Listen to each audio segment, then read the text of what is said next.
estimates are that in the commercial sex trade or human trafficking, one girl can make one trafficker upwards of $150,000 a year.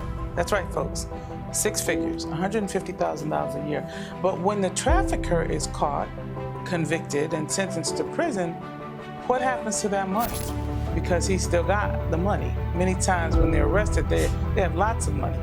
Well, there is something called restitution. And we want to talk about that.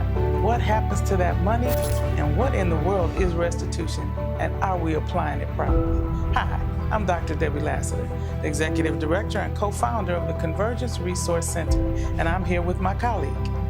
Hi, I'm Carla McKeever, co-founder and CFO for Convergence Resource Center, and welcome back to the conversation.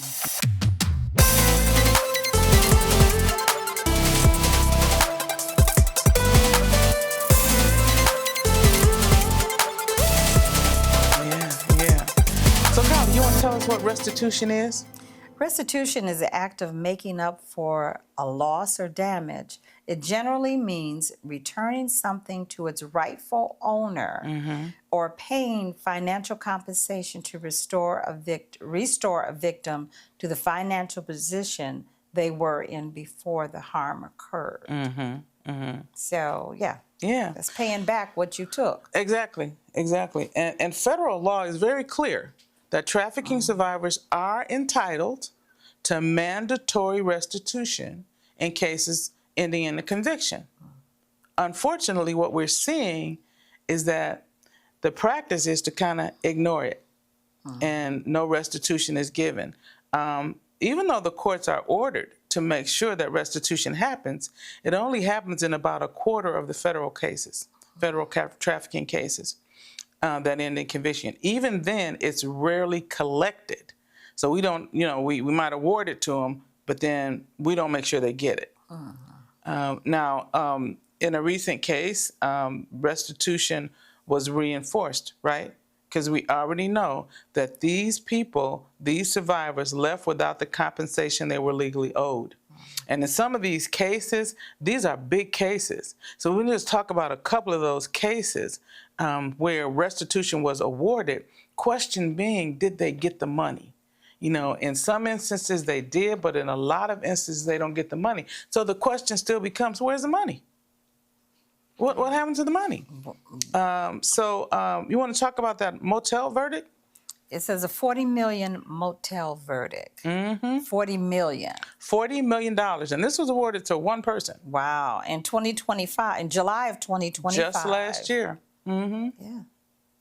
Yeah, just last year. Just last year. A federal jury awarded a sex trafficking survivor $40 million in a landmark lawsuit under the Trafficking Victims Protection Act, TVPA. This case established legal precedents holding a parent motel corporation liable for failing to prevent trafficking on its premises. And there's a lot of times that we think that these motels are like scummy, but they're not. No. They're not. No. They're like, some of them are very expensive. And very nice. Very nice hotels. And I think that's where we always have a view or a perception that it's this or that. No, it is not. Yeah, this actually was in Georgia. And the thing about it was this Northbrook Industries, they owned a lot of other hotels, but they also owned United Inn and Suites in Decatur. And this $40 million, I covered this on my radio show on Triumph, this $40 million trafficking award for this survivor really was because the survivor was saying that the hotel management and people at the hotel knew full well what was going on to her in that room, right? And did nothing. Even in the cases where these Red Roof Inn cases that came about, I'm not sure if a lot of people know about them, but several Red Roof Inns have been being sued. A lot of cases haven't come to fruition yet. Because at one of the Red Roof Inns, the manager was talking to his staff and he said, well, I got to get a snack machine in here, a vending machine, so that these, I'm just going to say ladies of the night or whatever, I'm not going to say the term he used, and their traffickers or pimps, they get hungry and they're going to need something to eat, and we don't have a. He's saying this to his staff out in public. Now, Red Roof Inns used to be like, this is not that expensive place where we can take the family if we're traveling. We can stop here. A lot of Red Roof Inns, people were refusing to stay there because of these things. But in this case, they're saying, hey, she was victimized at your hotel. Your people did nothing. Started when she was 16 years old. 16. Wow. Right? And so it was for 38 days, very specific in the criminal complaint. 38 days they trafficked a 16-year-old at their hotel and nobody said a word. Highly unlikely that nobody knew, right? There's another one where there was hotel liability found. And this was after the TVP, this is the TVPRA, so they had to kind of reauthorize the act and add some other things. But the staff at this hotel did the same thing. Noticed a bunch of men going into that room, never said a word, never did anything. And this particular verdict for her was one of the largest that has ever been established, $40 million. Now, what I don't know is, did she get the money? Well, I was thinking about that when I first read it. I'm like, did she get any of it? I'm hoping that she got some of it. Yeah. I was reading something here, and it was like the Alabama law requires a forfeiture of assets. Yes. Because you figure all the things that they've bought over time. Yes. It says used in first and second degree human trafficking.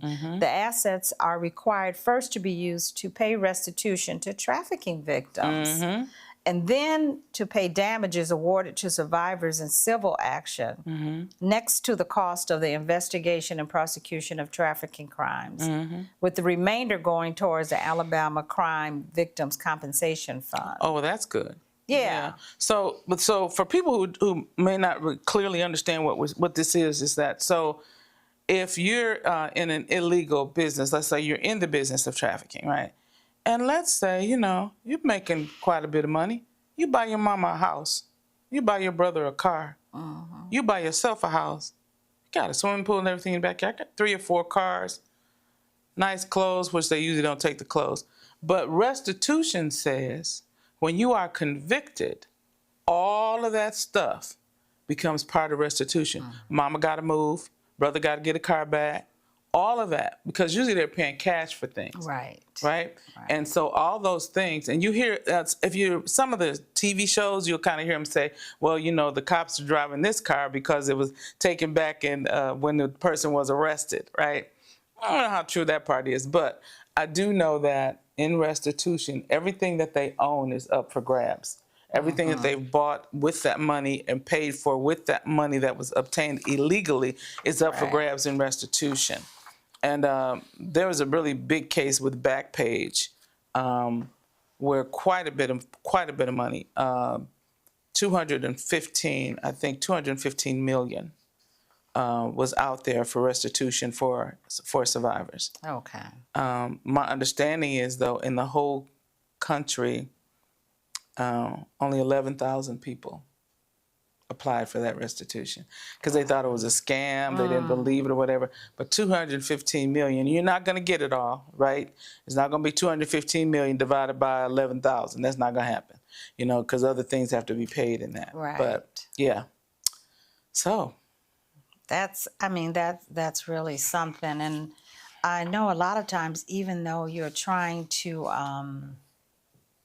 get compensation, because then what happens to these young ladies, the survivors? What happens to them after this? So let's say they do arrest him and he goes to jail. I always say, yeah, we have programs that they can come to, but how do they survive? Yes.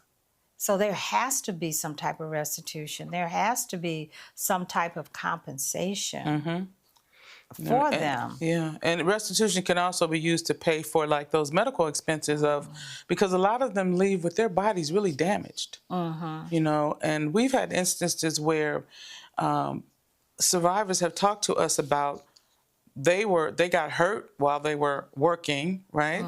They would be in the hospital.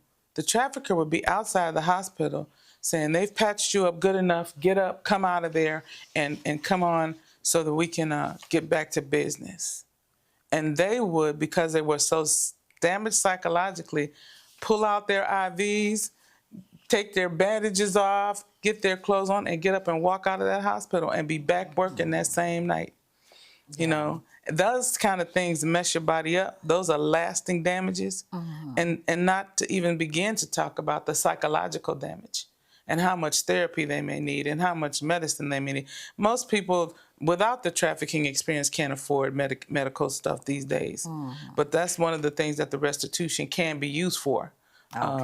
To pay for those kinds of things, and it's very, very necessary, very necessary. So we want you guys to follow. We're going to follow it too. You know, just making sure they're getting that money that they're being awarded. You know, you hear about these big cases where people are getting all this money, but a lot of times they never see a dime of that money. Never see it. They have to keep going back and trying to get it, keep going back. You know, it's like you can never give up. You have to keep going back. Keep going back. To get it because it's like an injustice, even though you can go to court, like you say, that $40 million, you could be awarded that. But if you're awarded that, and I know it has to be divided up like you were speaking on, it has to go a lot of different places, but it's just so hard. It's so hard to get it in your hands. It's like, I want to touch that money. I want to be able to support myself. I want to be able to live somewhere. So what do I do in the meantime? Of course, I go to everything that's different programs, different things to help me get back on my feet. Well, I do know in that Backpage incident, they had to keep extending the deadline. Because they wanted more and more people to even apply for the money.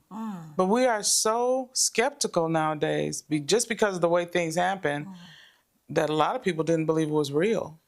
So they didn't apply. They didn't apply, and the deadline is done now, and they're making the decisions in that now. But so it's too late now. But that was if you were on Backpage at all, at any age, and of course there was things you had to turn in to prove it. And Backpage had several websites. It wasn't just Backpage. It was the largest online human trafficking, if you will, company, and they made a lot of money.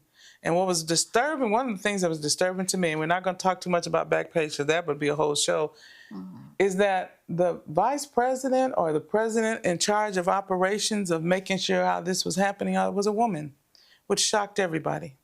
It was a woman? It was a woman. Shocked everybody. They interviewed her on one of those news TV shows. And she, of course, was running from the cameras, but you're a woman co-signing all this happening to women and children. And what? So, yeah, a lot of stuff going on out there, right? Yeah. Lots to talk about, but just another thing we want to make you guys aware of with this restitution, that it is something that needs to be enforced and that money needs to get into the hands of the people that it's supposed to go to. So, Carla, how can they keep in touch with us? They can keep in touch with us by going to our website, www.convergenceresource.org, or you can contact us at crcconvergenceresource.org. CRC contact us at convergenceresource.org. And also, not only view our videos, but also like them so that we know that you're actually seeing them. And you can also give us your thoughts down in the comment side. And we have been getting a lot of comments from people, and we appreciate those. Keep them coming. Yes. And some of them are asking questions, and we're trying to make sure that we answer those correctly about who they should talk to about certain things. So we're really, really loving the engagement. So continue engaging with us. Anything else, Carla? Well, I did hear you talk about that you had on your radio show that you talked about the restitution. And Backpage. So I'm saying even though it's a past show, you can go on our website and find it and listen to the whole conversation of the radio show, Triumph Rising. Yes. It comes on Mondays at 12:30 p.m. Yes. So make sure you tune in. Yeah, it's Joy 1340. Yep. And our newsletter. Yep. So go to our website, which I just gave you, and sign up for our newsletter. We'll give you dates of our upcoming events. We'll talk about just a few things that are going on, just to keep you informed and let you know that we are out there. Yes, absolutely. Out there helping folks. So guys, thank you so much for tuning in. And next time we'll have another little conversation. The Convergence Resource Center provides comprehensive support services to women rebuilding their lives after trauma, with a focused emphasis on survivors of human trafficking and justice-involved women. Convergence Resource Center supports women on their journey of healing and restoration after trauma, with a special focus on survivors of human trafficking and women impacted by the justice system. For more information about the Convergence Resource Center and how you can get involved, visit us online at www.convergenceresource.org.